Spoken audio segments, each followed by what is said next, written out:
শুধু তাই নয়, আমার আপনার নবীকে এই মক্কার জমিনে বেঈমানেরা ঈমানের কারণে কেমন কষ্ট দিয়েছে।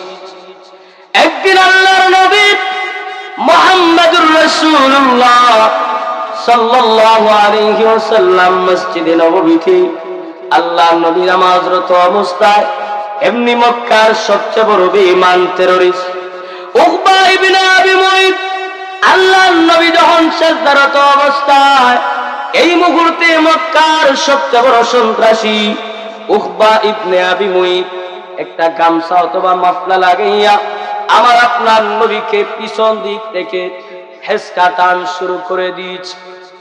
এই অবস্থায় নবী মুহাম্মদুর রাসূলুল্লাহ সাল্লাল্লাহু আলাইহি ওয়াসাল্লামের চেহারাটা লাল বর্ণ হয়ে গেল।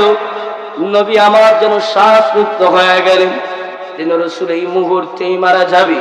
এই দৃশ্যটা যখন নবীর সাহাবী হযরতে আবু বকর দেখতে পাইলেন, হযরতে আবু বকর দৌড়ে আসলেন।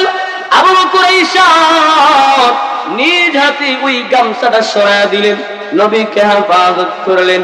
আর উকবা ইবনে আবি মুঈতকে লক্ষ্য করে বলেন, রে উকবা ইবনে আবি মুঈত, তোমরা এমন ব্যক্তিকে কেন হত্যা করতে চাও, কেন মেরে ফেলতে চাও? যে ব্যক্তিকে তোমরা মেরে ফেলতে চাও ওই ব্যক্তি তো দুনিয়ার কোন রাজত্ব চায় না, ওই ব্যক্তি তো দুনিয়ার কোন ক্ষমতা চায় না, বরং ওই ব্যক্তি বলে আমার রব হলো আল্লাহ, তাওহীদের দাওয়াত দেই। ওই ব্যক্তিটাকে কেন মেরে ফেলতে চাও?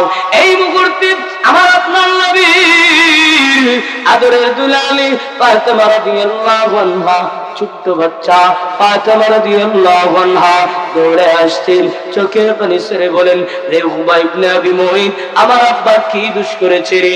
আমার আব্বা কি অন্যায় করেছে? তোমরা আমার আব্বাকে মেরে ফেলতে চাও, কারণ কি?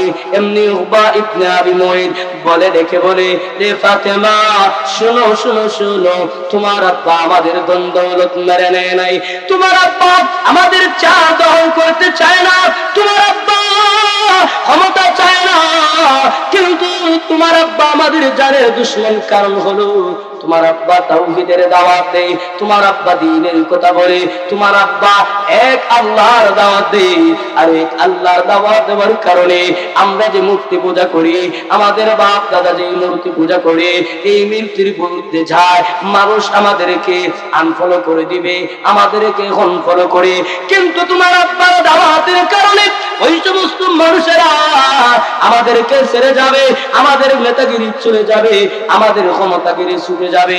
এই কারণে আমরা তোমার আব্বাকে এই পৃথিবীতে রাখতে চাই না। নাউযুবিল্লাহ, ইলাহা ইল্লাল্লাহ, লা ইলাহা ইল্লাল্লাহ, সুবহানাল্লাহ ওয়ালহামদুলিল্লাহ, লা ইলাহা ইল্লাল্লাহ, লা ইলাহা ইল্লাল্লাহ, লা ইলাহা ইল্লাল্লাহ, লা ইলাহা ইল্লাল্লাহ, লা ইলাহা ইল্লাল্লাহ, লা ইলাহা ইল্লাল্লাহ, মুহাম্মাদুর রাসূলুল্লাহ সাল্লাল্লাহু আলাইহি ওয়াসাল্লাম। আল ইহসান ইসলামী যুব কল্যাণ সংস্থা ইসলামপুর মানসীনগরের উদ্যোগে 2 দিন ব্যাপী তাফসীরুল কোরআন মাহফিলের সমাপনী দিনের প্রথম অধিবেশনের সম্মানিত সভাপতি সাহেব, আমার সামনে উপস্থিত ধর্মপ্রাণ মুসলমান ভাইরা, মুরব্বিয়ান, ছোট ছোট ভাইরা, বাড়ি ঘরে অবস্থানরত পর্দানিশীল মা ও বোনেরা, শুরুতেই রব্বে কাবার দরবারে অসংখ্য অগণিত শুকর ও সুজুদ যে আল্লাহ রাব্বুল আলামিন অত্যন্ত দয়া এবং মায়া করে আমাদেরকে সালাতুল আসরের নামাজ আদায় করার পরে দিনই একটা মজলিস, তাফসীরি একটা মজলিসে আসার বসার আল্লাহর কালাম থেকে কিছু কথা বলা এবং শোনার জন্য সুযোগ করে দিয়েছেন, তৌফিক দান করেছেন। এজন্য আমরা সকলে মহান মালিকের দরবারে কালিমাতুশ শুকর আদায় করি, আলহামদুলিল্লাহ। যদিও মানুষ কম, কিন্তু আলহামদুলিল্লাহ বললে অন্তত আশপাশের বাজারের যত মানুষ আছে এরা আপনাদের আওয়াজ শুনে বুঝতো যে আমরা মনে হয় টকছি, আমাদের উচিত এই মুহূর্তে মাহফিলের সামিয়ানার নিচে গিয়ে বসা। কিন্তু আপনারা তো আল্লাহর নেয়ামতের শুকর, এই জবান তো আল্লাহর নেয়ামত, শুকরটা একটু জোরে সুরে বলতে পারলেন না। জন্য আবারও বলছি, মহান রবের দরবারে কালিমাতুশ শুকর যে আল্লাহ তাআলা দুনিয়াবি সমস্ত অযথা ঘোরাফেরা থেকে, কাজকর্ম থেকে ফিরাইয়া আল্লাহর মজলিস, এই মজলিসে আল্লাহর কোরআনের কথা হয়, রাসূলের কথা বলা হয়, এমন মজলিসে আসার বসার তৌফিক দান করেছেন। এজন্য দিল থেকে প্রাণ ভরে উচ্চ সুরে আওয়াজ দিয়ে শুকরিয়া আদায় করে বলি আলহামদুলিল্লাহ। প্রিয় হাজিরিন, আসুন, সময় একেবারে সংক্ষিপ্ত, ভূমিকা স্বরূপ কোনো কথা নাই। আপনারা শুনছেন আলোচক আমার নাম ঘোষণার পাশাপাশি আলোচনার বিষয়টা উল্লেখ করেছেন সূরা নূর আয়াত নাম্বার 55। তো আজকের এই আয়াতের আলোচক সাহেবের ঘোষণায় যে আয়াত শুনছেন সূরা নূরের 55 নম্বর আয়াতের আলোকে আমার আলোচ্য বিষয় হলো বিশ্ব মুসলিম নিরাপত্তার ব্যবস্থা। বিষয়টা কি? বিশ্ব মুসলিম নিরাপত্তার ব্যবস্থা। কেন এই বিষয়টা নিয়ে আলোচনা করার প্রয়োজন? কারণ আজকে দেখেন, আমরা মুসলমান, আমাদের সমাজ থেকে নিয়েও আমরা নির্যাতিত। সমাজের ভিতরে যার যত লাঠি আছে, সমাজের ভিতরে যার যত ক্ষমতা আছে, দুর্বলদের উপরে সবগুলা ব্যবহার করে। বলেন ঠিক কিনা বেটি?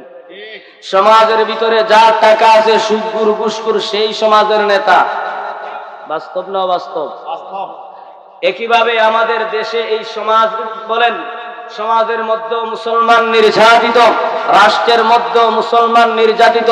মুসলমান যেমন নিজের দেশ নির্যাতিত, দেশের মানুষ থেকে ঠিক তেমনি ভাবে বৈদেশিক ভাবেও অন্যান্য রাষ্ট্র থেকেও আজ যদি আমরা ইতিহাসের দিকে একটু নজর করি, আজ যদি এই বিশ্বের দিকে একটু নজর করি, তাহলে দেখতে পাবো গোটা বিশ্বের প্রত্যেকটা মুসলিম দেশের মধ্যেই যত জায়গায় মুসলমান, যত জায়গায় কোরআন হাদিসের কথা বলা হয়, যত জায়গায় মুসলমানেরা ইসলামের উপর থাকতে চায়, ঈমানের উপর থাকতে চায়, তত জায়গায় আজ মুসলমানদের উপর নির্যাতন আর জুলুম করা হচ্ছে। কথা বলেন ঠিক কিনা?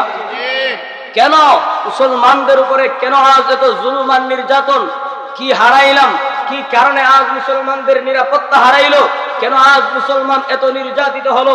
এই কথাটাও আমার আপনার রাসূল একদিন হযরত সাওবান রাদিয়াল্লাহু তাআলা আনহু বলেন, আল্লাহ রাসূল ইরশাদ করে গিয়েছেন, এমন একটা যুগ আসবে, এমন একটা সময় আসবে, যেই সময়ে আমার উম্মতেরা মায়ের খাবে, আমার উম্মতেরা নির্যাতিত হবে, আমার উম্মতেরা নিষ্পেষিত হবে। সাহাবায়ে কেরাম আরজ করলেন, ইয়া রাসূলুল্লাহ, কেন কেন? তাহলে কি আপনার উম্মতেরা ওই সময়ে সংখ্যায় খুবই কম হবে? আপনার উম্মতেরা কি দুর্বল হবে, সংখ্যায় কম হবে? আমার রাসূল বলেন, না, বাল কাসীর, ওই সময় আমার উম্মতের সংখ্যা হবে বেশি। আজকের পৃথিবীর ইতিহাসের দিকে যদি আপনি আমি লক্ষ্য করি, তাহলে দেখব প্রায় 600 কোটির মতো মানুষ আছে, এর মধ্য থেকে প্রায় 150 কোটির উপরেও মুসলমান আছে। আছে না নাই? এর মুসলমান কি সংখ্যায় কম নাকি বেশি?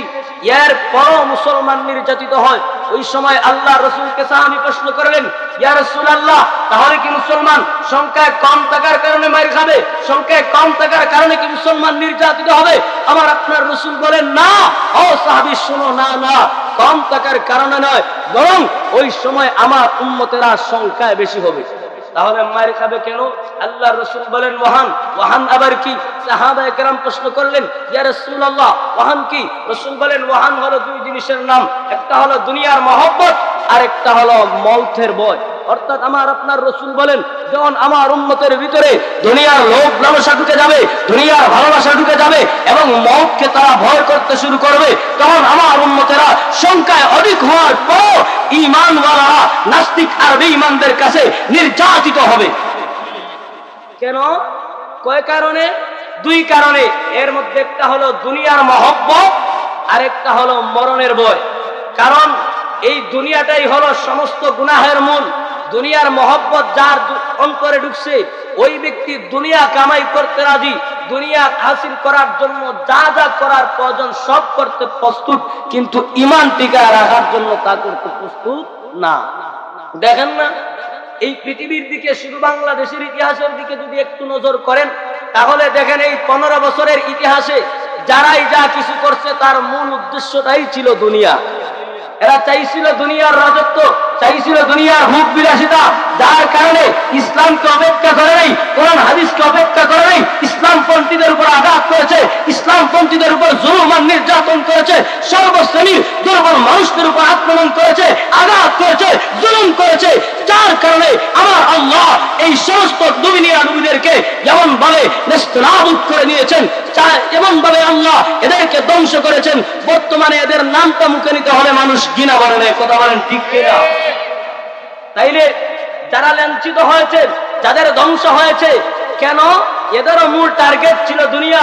আর রাসূল বলেন এমন একটা যুগ আসবে যে যুগে আমার উম্মত সংখ্যা অধিক থাকবে, এর পর মারি খাবে, নির্যাতিত হবে, তার মূল কারণ হলো দুনিয়ার লোভ।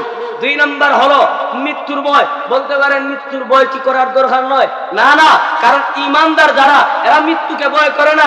ইমানদারের সর্বসময় এই তামান্না থাকবে এই দুনিয়া আমার চিরকাল থাকার জায়গা নয়, কেমনি আমি এই দুনিয়ার সফর শেষ করব, আমি আখিরাতে পারি জন্মাবো, আমার রফিকে আলা আমার আল্লাহর তৈরি, আল্লাহর সাথে মুলাকাত করব, আমার আল্লাহর তৈরি জান্নাতে মেহমান হবে।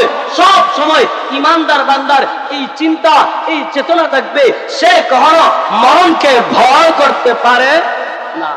এলে বোঝা গেল আমরা আজকে নির্যাতিত হই, আজকে আমরা লাঞ্ছিত হই আমাদের কপাল দোষে। কিসের দোষে? আমাদের কপাল দোষে। আমরা দুনিয়ার দিকে লোভ দিয়েছি, দুনিয়ার বুক বিলাসিতার দিকে আমরা মনোযোগ দিয়েছি, আমরা আখিরাতকে ভুলে গিয়েছি। এই দুনিয়াতে আসার পর আমাদের মূল টার্গেট আখিরাত, সেই টার্গেটটাকে আমরা ভুল করেছি, সেই টার্গেটটাকে আমরা মিস করেছি, যার কারণেই আজকে আমরা দুনিয়ার মহব্বত অন্তরে ঢুকাইছি। আর এ কারণেই আজ মুসলমান জায়গায় জায়গায় নির্যাতিত, অপমানিত, অপদস্থ হচ্ছে। এখন কথা হলো, এই যে মুসলমানের উপর জুলুম, দেশের ভিতরে জুলুম, সমাজের ভিতরে জুলুম, যার যত ক্ষমতা আছে, সমাজে যারা দুর্বল এদের উপর অত্যাচার করা হয়, সমাজের ভিতরে যার বেশি টাকা আছে, যার যত ক্ষমতা আছে, বিচারে সে ন্যায় হইলেও তার অন্যায় বাড়ানো হয়, হয় কি হয় না? কেন? তার ক্ষমতা বেশি, তাইলে এর উপর জুলুম করা হয়। সমাজের ভিতরেও জুলুম, রাষ্ট্রের ভিতরেও জুলুম, নিজের দেশের ভিতরেও, দেশ থেকে রাষ্ট্র থেকেও মুসলমান আজ নির্যাতিত। ঠিক তেমনি ভাবে আজ অন্যান্য রাষ্ট্র থেকেও মুসলমান নির্যাতিত। তাহলে কি এই মুসলমানের নিরাপত্তার কি কোনো ব্যবস্থা নাই? হ্যাঁ, অবশ্যই আছে। আল্লাহ তাআলা যুগে যুগে যেমন পয়গম্বরগণ পাঠাইছেন এই পথগুলা মানুষগুলাকে আল্লাহ চিনানোর জন্য, পরকাল চিনানোর জন্য আল্লাহ রাব্বুল আলামিন যুগে যুগে রাসূল পয়গম্বরগণ পাঠাইছেন। প্রত্যেকের সাথে আল্লাহ আসমানি গ্রন্থ পাঠাইছেন। ঠিক তেমনি ভাবে আমার আপনার নবী মুহাম্মদুর রাসূলুল্লাহ সাল্লাল্লাহু আলাইহি ওয়াসাল্লামকে আল্লাহ এই উম্মতের জন্য পাঠাইলেন, সাথে একটা কিতাব দান করলেন। সেই কিতাবটার নাম হলো মহাগ্রন্থ আল কোরআন। সুবহানাল্লাহ। এই কোরআনেও আল্লাহ মুসলমান যে নির্যাতিত হচ্ছে, কোন পথে মুসলমানদের নিরাপত্তা, কিভাবে মুসলমান নিরাপত্তা পাবে, এই বিষয়টা আলোচনা করেছেন। আমার তেলাওয়াতকৃত আয়াত সূরা নূর আয়াত নাম্বার 55। এই আয়াতে আল্লাহ রাব্বুল আলামিন কিভাবে মুসলমান নিরাপত্তা পাবে, মুসলমান কিভাবে নিজের দেশের নির্যাতন থেকে নিরাপত্তা পাবে, বৈদেশিক হামলা থেকে মুসলমান কিভাবে নিরাপত্তা পাবে, এই আলোচনাটা আমার আল্লাহ আজকের তেলাওয়াতকৃত আয়াতে আলোচনা করেছেন। আসুন আগে আমরা আয়াতটা একটু শুনি। আল্লাহ বলেন, وعد الله الذين آمنوا منكم وعملوا الصالحات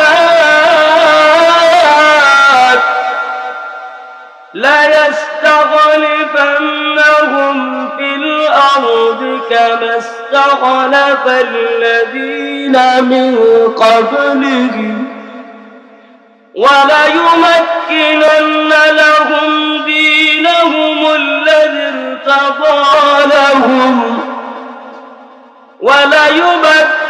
وليبدلنهم من بعد خوفهم أمنا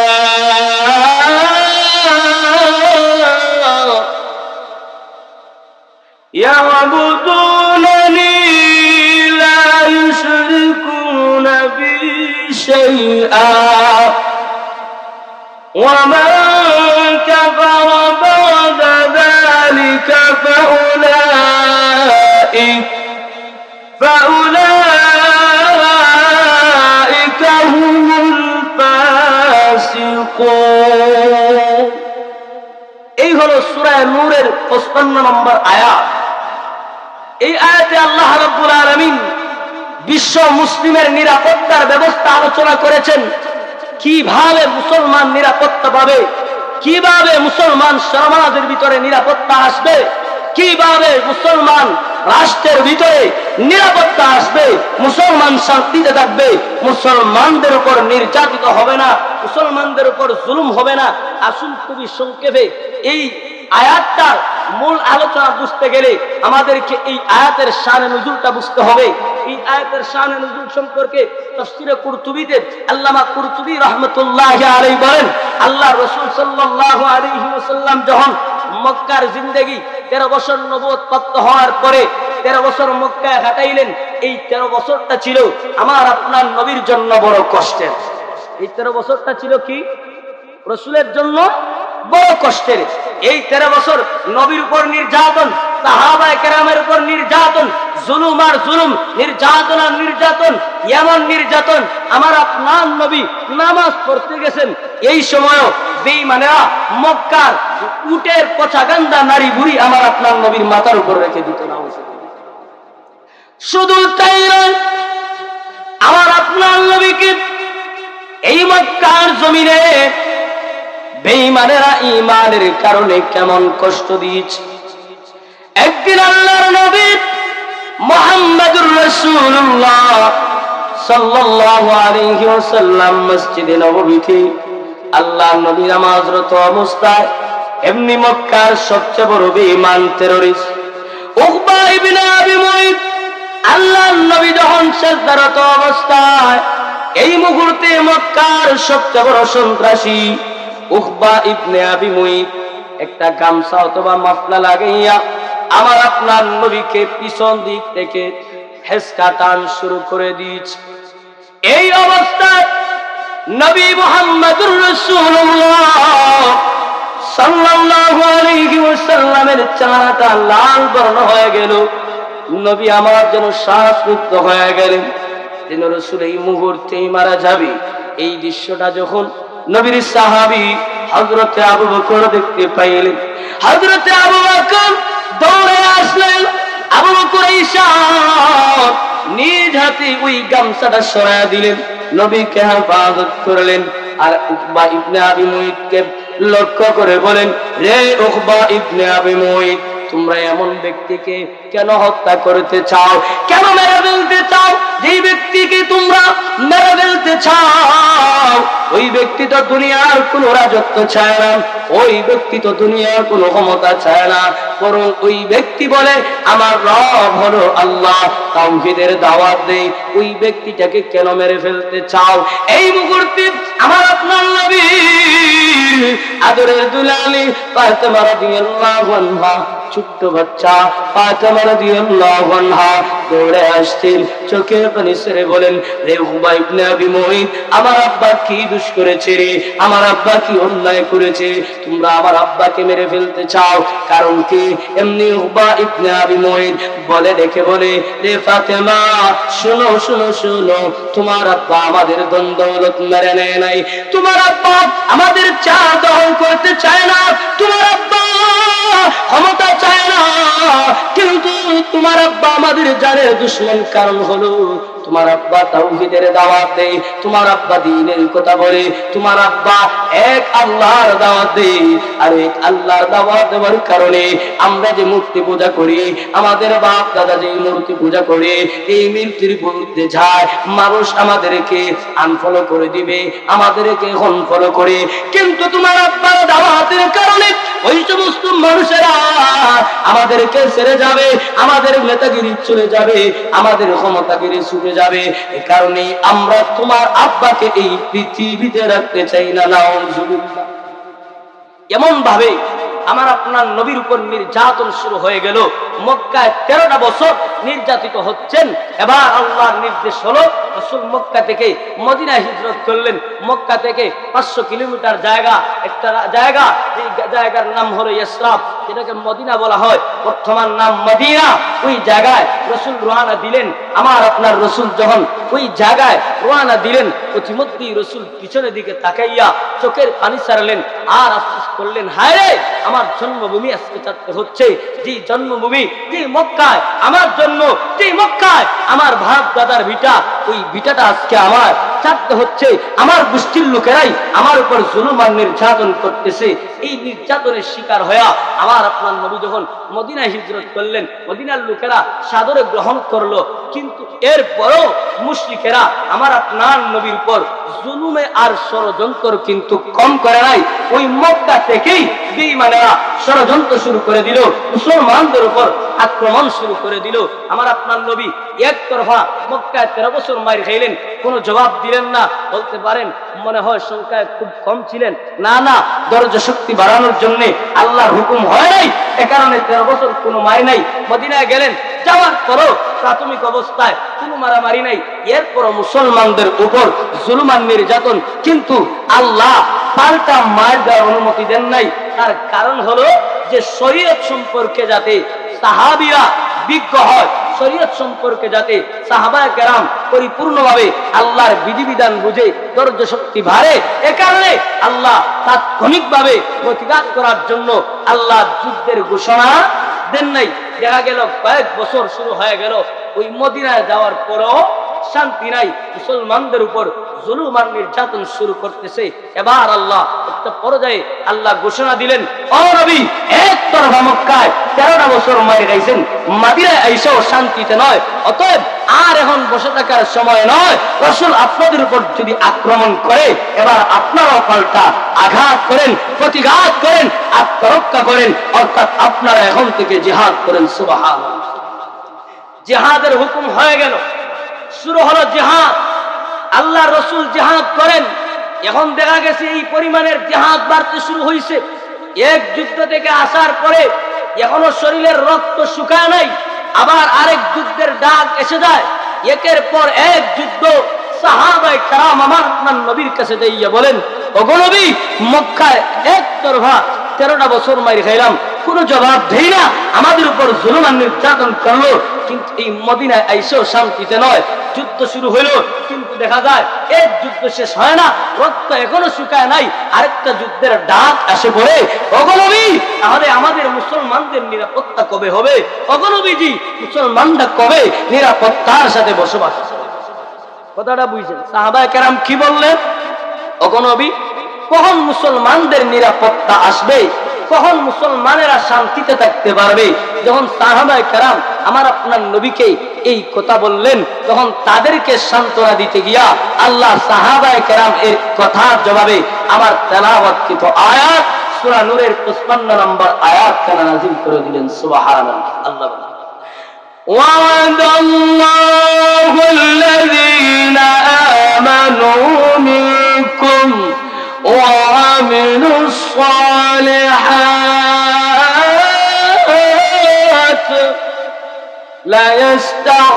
ليستخلفنهم في الأرض। এই আয়াত নাযিল কইরা আল্লাহ সাহাবীদেরকে সান্ত্বনা দিয়া রাসূলকে সম্বোধন করে বলেন, ওগো নবীজি, আপনার সাহাবীরা প্রশ্ন করে যে কখন মুসলমানদের নিরাপত্তা আসবে, কিভাবে আসবে? একটা যুদ্ধ থেকে আসার পরে আরেকটা যুদ্ধের ডাক আসে, রক্ত শুকানোর আগেই আরেক যুদ্ধের ডাক এসে যায়। ও নবী, কখন আমাদের মুসলমানদের নিরাপত্তা হবে আপনি বলুন।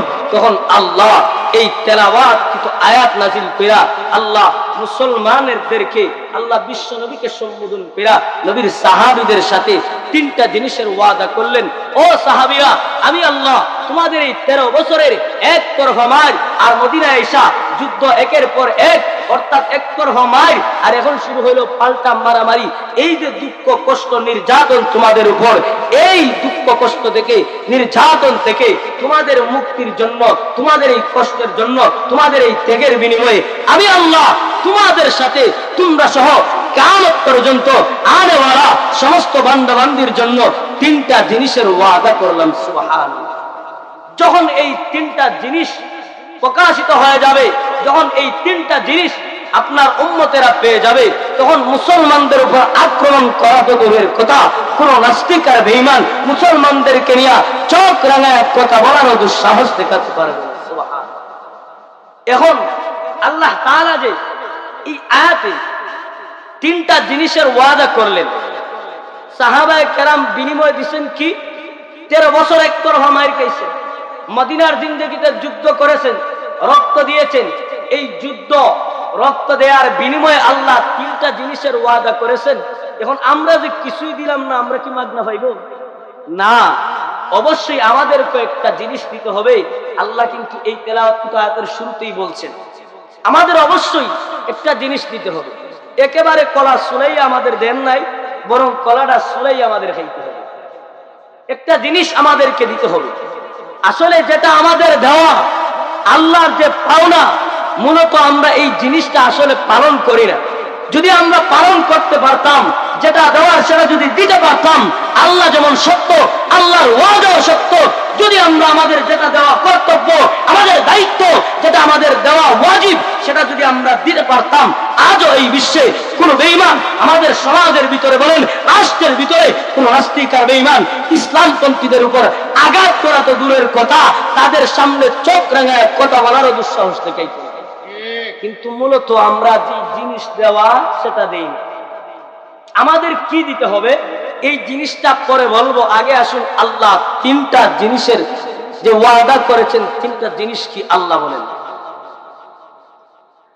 ওয়াদাল্লাহু আল্লাযীনা আমানু মিনকুম ওয়া আমিলুস সালিহাত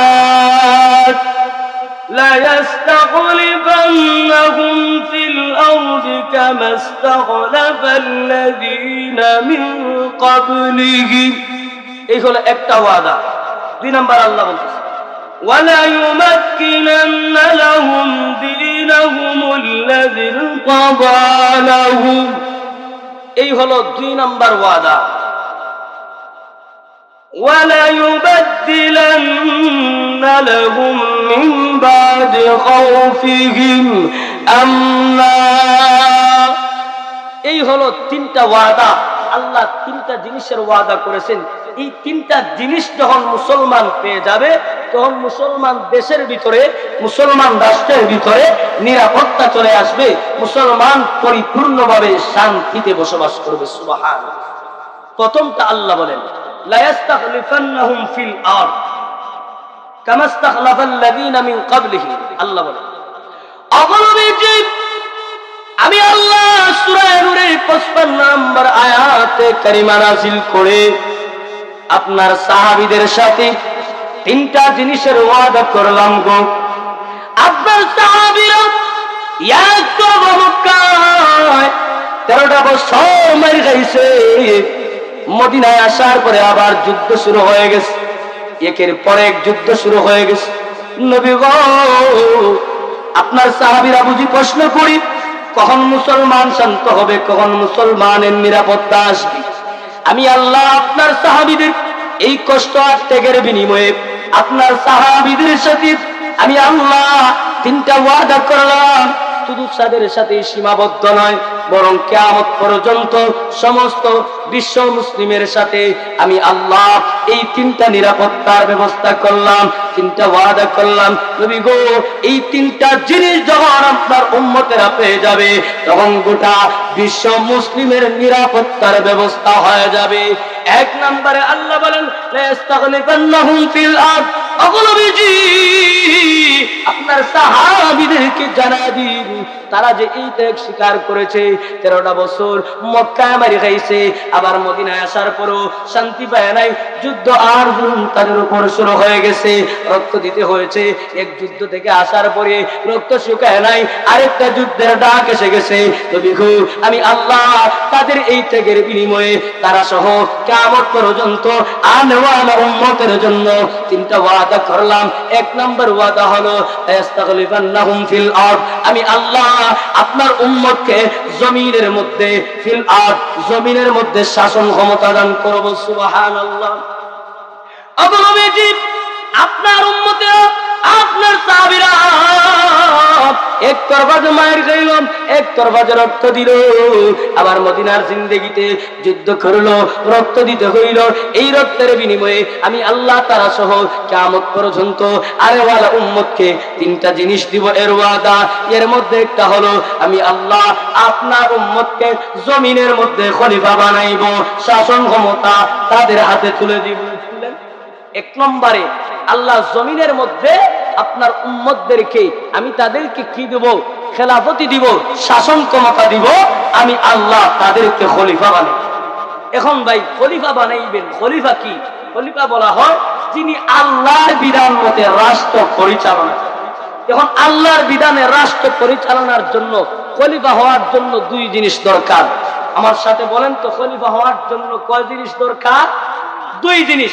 একটা হলো দেশটা হতে হবে মুসলমানের, মুসলিম দেশ হতে হবে। 2 নাম্বার, যিনি খলিফা হবেন তিনি আল্লাহর বিধান জাননেওয়ালা হতে হবে।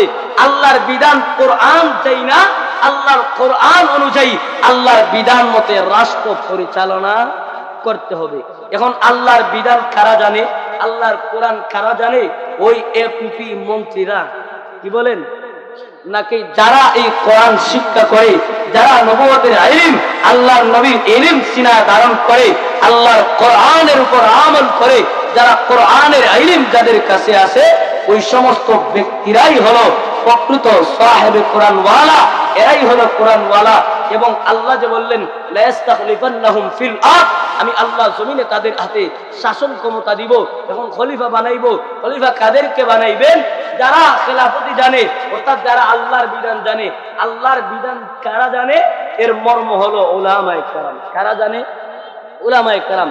তো এই আয়াতে আল্লাহ শুরুতে যেই ওয়াদা দিলেন, এই ওয়াদাটা দিয়া মূলত আল্লাহ বুঝাইলেন, ওগো নবী আপনার সাহাবীদের এই রক্ত আর ত্যাগের বিনিময়ে আমি আল্লাহ 3টা জিনিস দেব, এর ওয়াদা করলাম।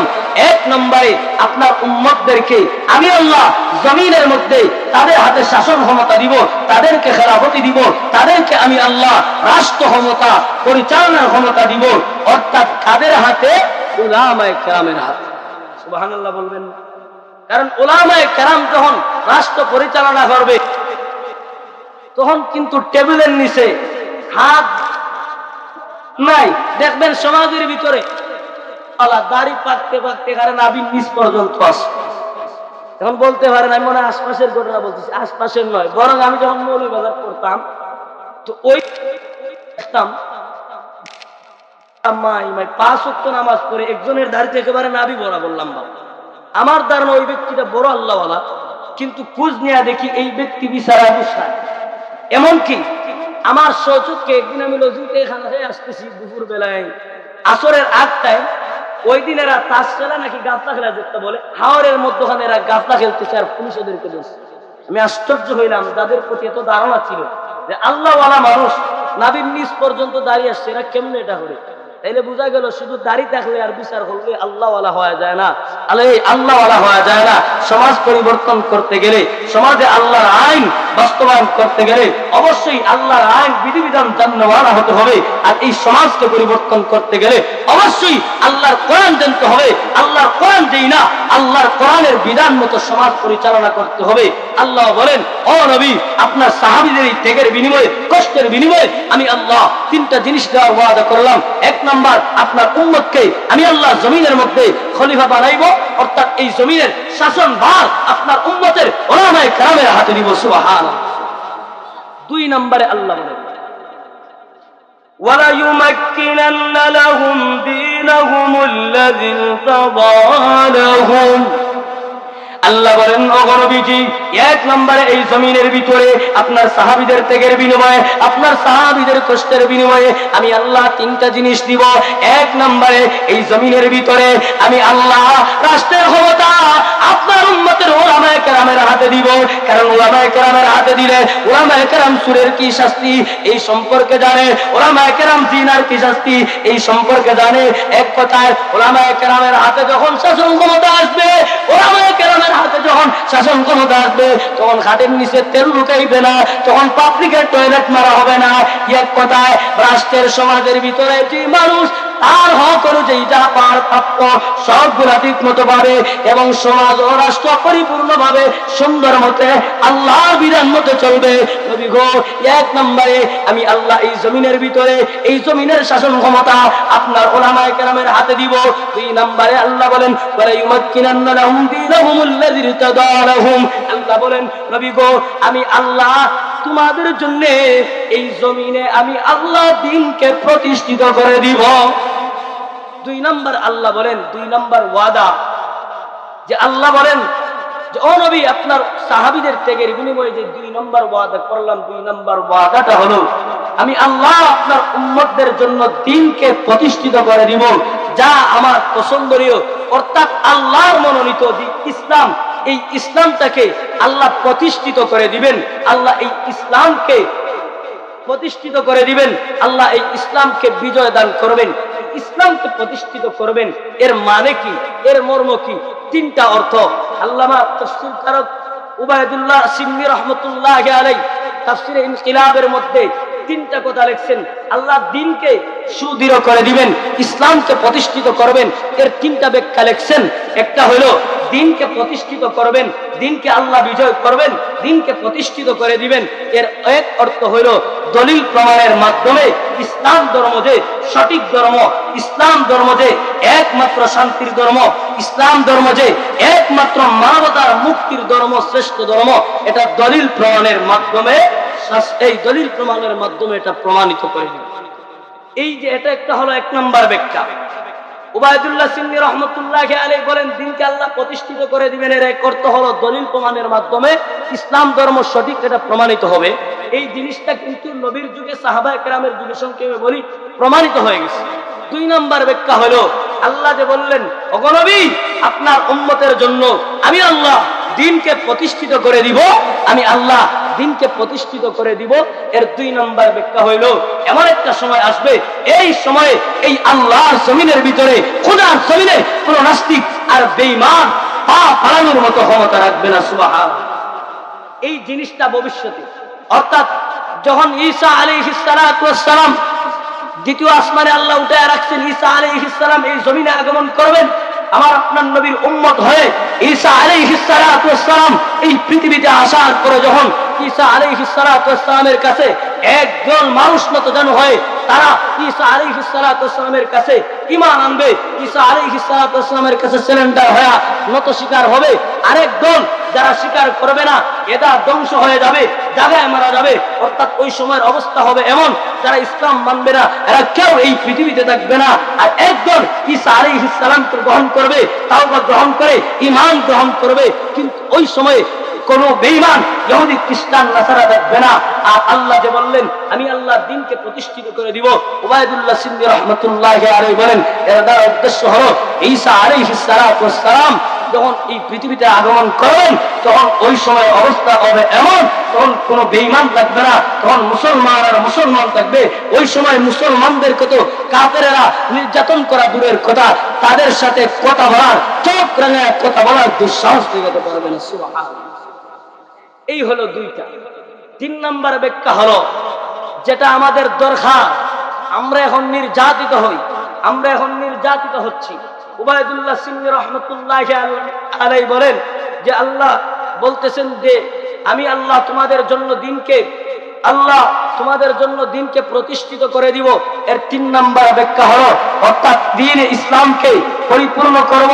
এর অর্থ হলো এই সমাজের ভিতরে মুসলমানদেরকে আমি আল্লাহ এমন নিরাপত্তা দিব, আমি আল্লাহ মুসলমানদের এমন ক্ষমতা দিব যে নাস্তিক বেঈমানেরা মুসলমানদের নতজানু হয়ে, মুসলমানদের কাছে নতজানু হয়ে থাকবে, মুসলমানদেরকে নিয়ে মুসলমানদের উপর জুলুম তো দূরের কথা, ষড়যন্ত্র করারও দুঃসাহস দেখান। এই তিনটা কথার একটা সারমর্ম, অর্থাৎ আল্লাহ 2 নম্বর যে ওয়াদা করলেন, আল্লাহ বলেন ওগো নবী আপনার সাহাবীদের এই কষ্ট আর ত্যাগের বিনিময়ে তিনটা জিনিসের ওয়াদা। 1 নম্বরে এই জমিনের মধ্যে শাসন ক্ষমতা ওলামাদের হাতে থাকবে।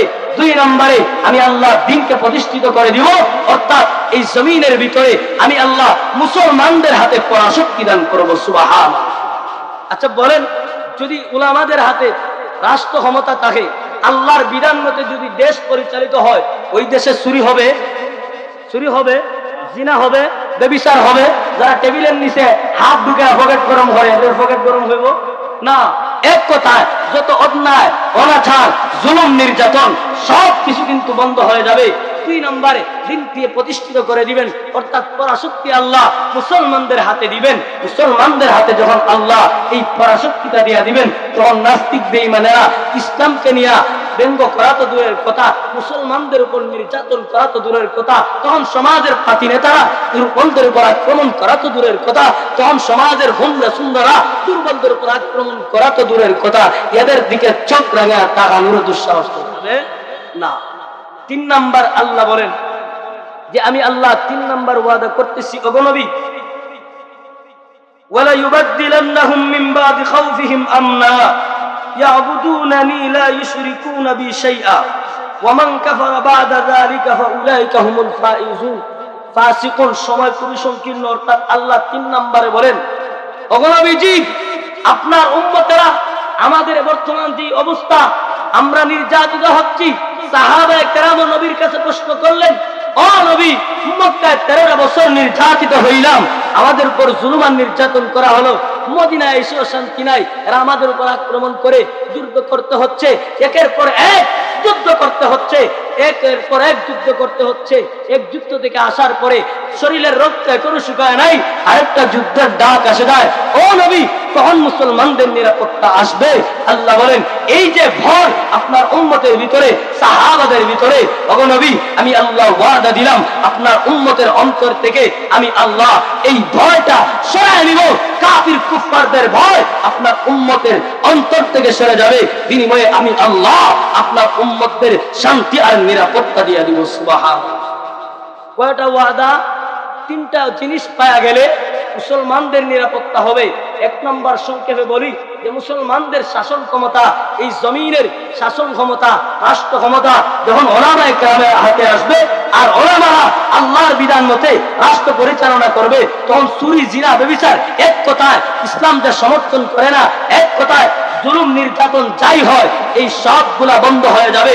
2 নম্বরে যখন মুসলমানের হাতে আল্লাহ বলেন আমি আল্লাহ 1 নম্বরে মুসলমানের এই জমিনের শাসন ক্ষমতা ওলামাদের হাতে দিব, 2 নম্বরে আমি আল্লাহ মুসলমানদের হাতে পরাশক্তি দান করব, 3 নম্বরে ওগো নবী আপনার উম্মতের ভিতরে কাফের বেঈমানদের যে ভয়, এই ভয়ের পরিবর্তে আমি আল্লাহ শান্তি আর নিরাপত্তা দান করব। সুবহানাল্লাহ। এখন কথা হলো আমরা এখনো দেখা যায় আমাদের উপর নির্যাতন আর জুলুম শেষ হয় না। গত কয়েকদিন আগে দেখলাম এক ব্যক্তি তাওহীদের স্লোগান দিছে, তার বিরুদ্ধে লাইগা পড়ছে, তসলিমা নারীদের বিরুদ্ধে কথা বলছে, আরেকজন সুশীল সমাজ এই ব্যক্তিটারে নিয়ে কথা বলা বলে শুরু করতেছে, অর্থাৎ নাস্তিকদের পক্ষ নিচ্ছে। অর্থাৎ বর্তমানে আমাদের অবস্থা এমন হচ্ছে, যারা ইসলাম প্রেমী, যারা ইসলামের উপর থাকতে চায়, যারা ইসলামকে পছন্দ করে, যাদের জীবনটাকে ইসলাম অনুযায়ী সাজাতে চায়, ইসলাম অনুযায়ী আল্লাহর বিধান মতে পরিচালনা করতে চায়, এদের উপর জুলুম আর নির্যাতন কেন? আল্লাহ তো ওয়াদা দিয়েছেন, আল্লাহর ওয়াদা কি মিথ্যা? বলেন, যদি মুসলমানদের রাষ্ট্রের ক্ষমতা ওলামাদের হাতে আসে, যদি আল্লাহ তাআলা মুসলমানদেরকে নিরাপত্তার ব্যবস্থা করে দেন, তাইলে তো মুসলমানের আর জুলুম হবে না। তাইলে অভাব কিসের? মুসলমানদের উপর যে জুলুম আর নির্যাতন হয়, তাইলে আসেন আমাদের অবশ্যই একটা কিছু দেওয়ার দরকার আছে। ওই জিনিসটা কি? আয়াতের শুরুতেই আল্লাহ বলেন ওয়া আমিলুস সালিহাত। আল্লাহ বলেন ও নবী আপনি জানায়া দেন আপনার সাহাবী তাদের দুঃখ আর কষ্টের বিনিময়ে, ত্যাগের বিনিময়ে 3টা জিনিসের ঘোষণা করলাম। ও নবী আপনার উম্মতদেরকে জানায়া দিন, তারা যদি আপনাদের কাছে আমি আল্লাহ একটা জিনিস চাই, ওই একটা জিনিস দিয়া দিবে, আমি আল্লাহ 3টা জিনিস দিব। আর ওই 3 জিনিস যখন আপনার উম্মত পেয়ে যাবে, তখন সমাজের ভিতরে নিরাপত্তা চলে আসবে, আপনার মুসলমান সমাজের ভিতরে শান্তিতে বসবাস করবে, আপনার উম্মত মুসলমান গোটা বিশ্বে মুসলমানেরা শান্তিতে নিরাপত্তার সাথে বসবাস করবে। নবী একটা জিনিস দিতে হবে, সেই জিনিসটা কি? প্রশ্ন হতে হবে। তাহলে মনে হয় দোয়া করার দরকার, বেশি বেশি দোয়া দুরুদের, না না, দোয়া অল্পই হচ্ছে। তাহলে তাসবিহ তাহলিলের দরকার, না, তাসবিহ তাহলিলও হচ্ছে। তাফসীরের দরকার, তাফসীরও হচ্ছে। তাহলে কিসের অভাব? কিসের অভাব? আল্লাহ ওয়াদা দিলেন তিনটা, এই তিনটা হয়ে গেলেই মুসলমান নিরাপত্তা পাবে। এরপরও আমাদের যে জুলুম আর নির্যাতন শেষ হচ্ছে না। আজকে দেখা যায় আমাদের হুমরা সুমরা যারা মসজিদ থেকে নিয়ে রাষ্ট্র পর্যন্ত প্রত্যেকটা সেক্টরে সব জায়গায় এদের উপর জুলুম করা হচ্ছে। যারা দুর্বল এদেরকে জুলুমের উপর রাখা হচ্ছে, এদেরকে শাসায় রাখা হচ্ছে। কখন মুসলমান নিরাপত্তা হবে? কিসের অভাব? আল্লাহ বলেন, ও নবী জানায়া দাও, আমি আল্লাহ একটা জিনিস চাই, সেটা হলো নেক আমল। ইমানদারদেরকে বলো তারা যেন নেক আমল করে। তাইলে আমরা এই তিনটা জিনিস পাইব, বিনিময় কি দিতে হবে?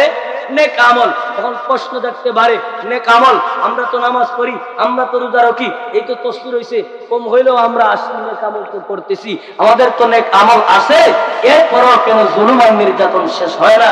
ভাই শুনেন, নেক আমল বলতে শুধু, নেক আমল বলতে শুধু নামাজ পড়ার নাম নেক আমল নয়, শুধু রোজা রাখার নাম নেক আমল নয়, শুধু তাসবিহ তাহলিল করার নাম নেক আমল নয়, শুধু আবিল ইসলাম করলাম আর নেক আমল, এটা কি বলে না। বরং নেক আমল হলো গুনাহ থেকে নিজেকে পরিত্রাণ করা, গুনাহ ত্যাগ করে আল্লাহর বিধান মতো জীবন পরিচালনা করাটাই হলো নেক। নেক আমলের আরেকটা অর্থ হলো আল্লাহ তাআলা যত বিষয় আদেশ করেছেন তা আমার বুঝে আসুক বা না আসুক, আল্লাহর বিধান মেনে নেওয়া, এগুলার উপর আমল করা হচ্ছে নেক আমল। 2 নাম্বার, যত বিষয়ে নিষেধ আছে, গান বাজনা, সুদ, জিনা, ব্যভিচার, এই সমস্ত হারাম বিষয়গুলোকে হারাম জানা, এটার নাম হচ্ছে নেক আমল। তাহলে আমরা যদি হারামকে হারাম মনে করি, হালালকে হালাল মনে করি, আর আল্লাহর আদেশকৃত বিধান যেগুলো আমাদের জন্য পালন করা ওয়াজিব ফরজ, এই বিষয়গুলা আমরা যদি আদায় করি তাহলে আমাদের নেক আমল হয়ে যাবে। আর আল্লাহ বলেন, ওগো আল্লাহ, আমি ওগো নবীজি, আমি একটা জিনিস চাই, আপনার উম্মতেরা যদি নেক আমল করে তাহলে আমি আল্লাহ আপনার সাহাবীদের এই কষ্টের বিনিময়ে, আপনার সাহাবীদের এই রক্তের ত্যাগের বিনিময়ে, শুধু আপনার সাহাবী নয় বরং আপনাদের এই সাহাবী সহ কিয়ামত পর্যন্ত যত মুসলমান আসবে, যত ঈমানওয়ালারা আসবে, সমস্ত আপনার সমস্ত উম্মতের সাথে আমি আল্লাহ 3টা ওয়াদা করলাম। আমি আল্লাহ আপনার উম্মতকে 3টা জিনিস দিব, আর ওই 3টা জিনিস আপনার উম্মতেরা যখন পেয়ে যাবে তখন আপনার উম্মতদের পরিপূর্ণ নিরাপত্তার ব্যবস্থা হয়ে যাবে। আপনার উম্মতেরা শান্তিতে বসবাস করবে। আপনার উম্মতের উপর জুলুম করা তো দূরের কথা, কেউ তাদেরকে নিয়ে ষড়যন্ত্র করার দুঃসাহস দেখাবে না। সুবহানাল্লাহ। তাইলে আমাদের প্রয়োজন কি? নেক আমল করা। নেক আমল, নামাজ পড়া, রোজা রাখা, হজ করা, সামর্থ্য থাকলে যাকাত করা করব, পাশাপাশি গুনাহ করব তো নাকি? না গুনাহ ছাড়ব। এখন ওয়াজও করাইলাম, আবার গানেরও সাদা দিলাম, মাসে মাসে গানের আয়োজন করলাম, এটা করলে কি নিরাপত্তা পাওয়া সম্ভব? না। গান বাজনা হালাল না হারাম? হারাম। এগুলাকে পরিহার করতে হবে। এখন যুবক ভাইরা বলতে পারে, আমরা স্টেজে গান করাইতাম না ঠিক, কিন্তু হেডফোন আমরা লগে আছে, কি দেখুন হেডফোনটা মনে হয় যায় না। আল্লাহ সূরা লুকমানের 6 নম্বর আয়াত নাজিল করে এই বিষয় নয়, কিন্তু আলোচনার শেষে নেক আমল বোঝানোর স্বার্থে, গুনাহ পরিত্যাগের বোঝানোর স্বার্থে বলতেছি। সূরা লুকমানের 6 নম্বর আয়াত আল্লাহ নাজিল করে শুধু গান নয় বরং গান জাতীয় যা আছে, গানের বাদ্যযন্ত্র, এমনকি গান প্রচার প্রসার হয় যে জিনিস, যেই বস্তুর মাধ্যমে এই সমস্ত জিনিসকে আল্লাহ লাহওয়াল হাদিসের অন্তর্ভুক্ত করিয়া, লাহওয়াল হাদিসের অন্তর্ভুক্ত করিয়া কিয়ামত পর্যন্ত হারাম করে দিয়েছে। তাহলে গান বাজনা শুনবো নাকি পরিত্যাগ করব? আওয়াজে বোঝা যায় আপনারা করবা নাকি? তা না। আল্লাহ তাআলা আমাদেরকে গুনাহ পরিত্যাগ করার, আল্লাহ তাআলা আমাদেরকে নেক আমল করার, ওয়াজ মাহফিলের সময় দেওয়ার, আল্লাহ তাআলা আমাদের বাচ্চাদেরকে দ্বীন শিখানোর, ওলামাদের মহব্বত করার। কারণ আল্লাহ বলেন, যখন আমার রাষ্ট্র, আমার জমিন ওলামাদের হাতে থাকবে, ওলামারা যদি বিশ্বের প্রত্যেকটা রাষ্ট্র যদি ওলামায়ে কেরাম আল্লাহর বিধান মতে, আল্লাহর আইন মতে পরিচালনা করে, তাহলে ওই সমাজের ভিতরে, ওই রাষ্ট্রের ভিতরে কোনো অনিসলামিক কার্যকলাপ হবে না, মুসলমানদের উপর জুলুম হবে না, মুসলমানদের উপর নির্যাতন হবে না, মুসলমানদের উপর কোন প্রকারের অশান্তি থাকবে না। আমি আল্লাহ তাইলে প্রশ্ন হলো, আলোচ্য বিষয় ছিল বিশ্ব মুসলিম নিরাপত্তার ব্যবস্থা কি? আল্লাহ তাআলা সূরা নূরের 55 নম্বর আয়াতের মধ্যে 3টা ওয়াদা করেছেন। এই 3টা ওয়াদা পূর্ণ। আর এই তিনটা ওয়াদা যখন পেয়ে যাব আমাদের নিরাপত্তা হবে। এক নাম্বার, ওলামাদের হাতে শাসন ক্ষমতা। এখন শাসন ক্ষমতা তো দেওয়ার দরকার, মসজিদে যা কুন্টাকুটি শুরু করি আর আমরা কি শেয়ার বসাইমু? তবে হাত যদি আপনারা বসান না, কিন্তু একটা সময় আসবে আল্লাহ এই পৃথিবীর শাসন ক্ষমতা হাতে দিবেন, ওলামারা এই রাষ্ট্র পরিচালনা করবে, সাধিত হবে। তখনকার সময়ে এই পৃথিবীতে কোন নাস্তিক আর বেঈমান থাকতে পারবে না। সারা বিশ্বের মুসলমান তখন নিরাপত্তার সাথে থাকার সুযোগ হবে। সুবহানাল্লাহ। আল্লাহ তাআলা আমাদেরকে ওলামাদেরকে মহব্বত করার, ওলামাদের মহব্বত করার, ওলামাদের আছে আল্লাহ এই মুসলমানদের শাসন ক্ষমতা দিক। 2 নম্বরে আল্লাহ পরাশক্তি মুসলমানদের হাতে দেন। মুসলমানদের হাতে পরাশক্তি, পাকিস্তানের হাতে আল্লাহ পরাশক্তি দিয়েছেন, সৌদির হাতেও আল্লাহ পরাশক্তি দিয়েছেন। সৌদির সেল ছাড়া বিমানের শাখা ঘুরে না, এরপর আমরা কিন্তু নির্যাতিত হচ্ছি। তার কারণ হইল আমাদের মধ্যে ঐক্যবদ্ধতা নাই এবং আমরা দুনিয়াকে মহব্বত করেছি। আমরা যেটা দেওয়া অর্থাৎ নেক আমল করার, আমরা নেক আমল করি না, বরং গুনার দিকে দাবিত হই। অতএব আমাদের জন্য করণীয়, আমরা যত গুনাহ আছে সব গুনাহ পরিত্যাগ করব, আল্লাহর বিধান যতগুলা আছে সব মানব। যদি মানি আল্লাহর ওয়াদা সত্য, আল্লাহ এই 3টা ওয়াদা দিয়েছেন বাস্তবায়িত হবে, মুসলমানদের নিরাপত্তার ব্যবস্থা হবে। আল্লাহ তাআলা